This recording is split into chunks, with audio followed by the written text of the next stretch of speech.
Oh, Tinigo, Mama Tinigo, wine, wine, Tinigo, come let we dance the coco, wine, wine, Tinigo. Welcome to the beautiful twin island nation of Trinidad and Tobago, home to one of the finest cocoa varieties in the world, known as the Trinitario, a hybrid of the Criollo and Forrest E cocoa varieties used by top chocolatiers in Europe and the United States.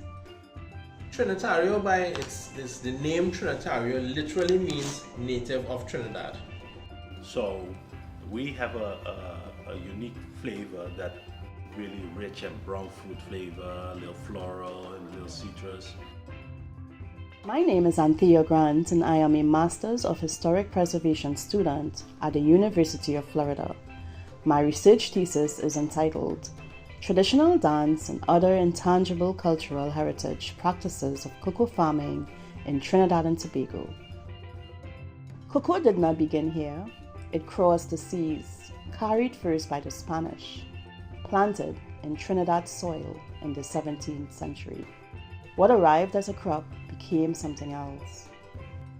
Cocoa is the nucleus or the impetus for within the community. It stopped being only a product and became practice. The land took it in, the rain shaped it, and the people, indigenous, enslaved Africans, and later East Indian indentured laborers, and Venezuelan immigrants fondly called cocoa payols, learned its rhythm. Long before chocolate, there was labor, and within that labor, movement. Dancing the cocoa emerged from a convergence of African and European traditions, shaped over time by shared labor and traditions.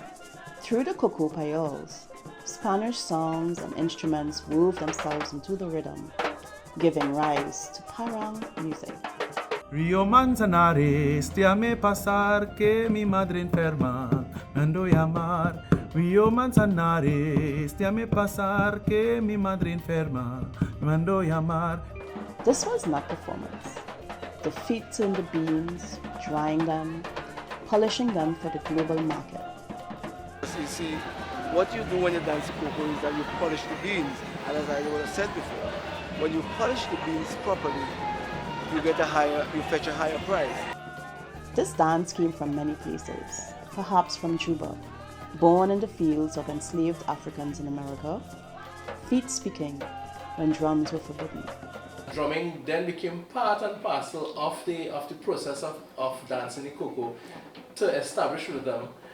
But it was also a form of silent, not so silent, but also silent protest, in that although they were not allowed to drum, to congregate, drumming as part of dancing the cocoa was allowed. So it was an outlet for this pent up frustration. From English country dances, measured steps, bodies moving in time. The cocoa was dance because it had to be. It was a very nice experience, really, but at times it was really hard work. Really, you really never see it as really enjoyment as a sport because we were working, you know. So. Dancing the cocoa is part of a larger rhythm. Across the world, feet press grapes in vineyards, strike wild rice in lakes, movement shaping the harvest, caring for the land. Cocoa drying houses are also indigenous to Trinidad, but today, the cocoa floor is quiet. Very few estates, such as the Lopino and Charlottesville cocoa estates, keep the tradition of dancing the cocoa alive, but it is still at risk of being erased if nothing is done to preserve it. We preserve that, and that is for posterity Yes. to pass on to another generation. Absolutely. You know, and people without a history never know where they're going. Dancing the cocoa stands out not because of a single origin, but through a blend of multicultural influences, all shaped by their environment and preserved by the local community. As a museum studies professional, I'm super excited about the work that she's doing because I truly believe that museums can change the world. Anthea is changing the world with her research. She will make an impact in the Caribbean and particularly thinking through how she will impact best practices in the museum world across the Caribbean and specifically in Trinidad and Tobago.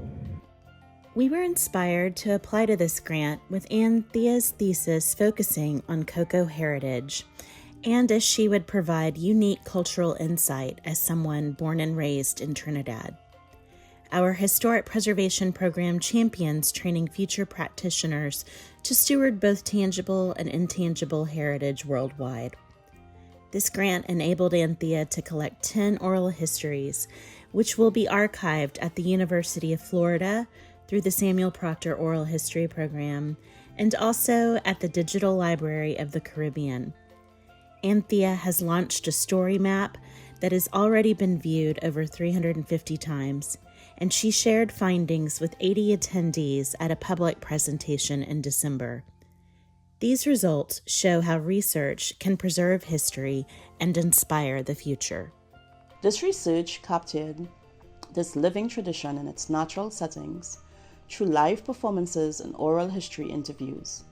Thanks to the generous support from the Forrest E. Jr. Chocolate History Research Grant, to whom I'm deeply thankful. Special appreciation goes to Dr. Clarissa Carr and Dr. Clary Larkin, whose diligent collaboration was invaluable throughout this project. I'm also grateful to the National Trust of Trinidad and Tobago for offering both support and media resources. I actually refer to cocoa as it's like the Hotel California song by the Eagles. You can check out anytime you want, but you can never leave. Cocoa gets under your skin, and it really is this alluring magnetic crop that consumes you, right? And cocoa is an inextricable part of our culture and history in Trinidad.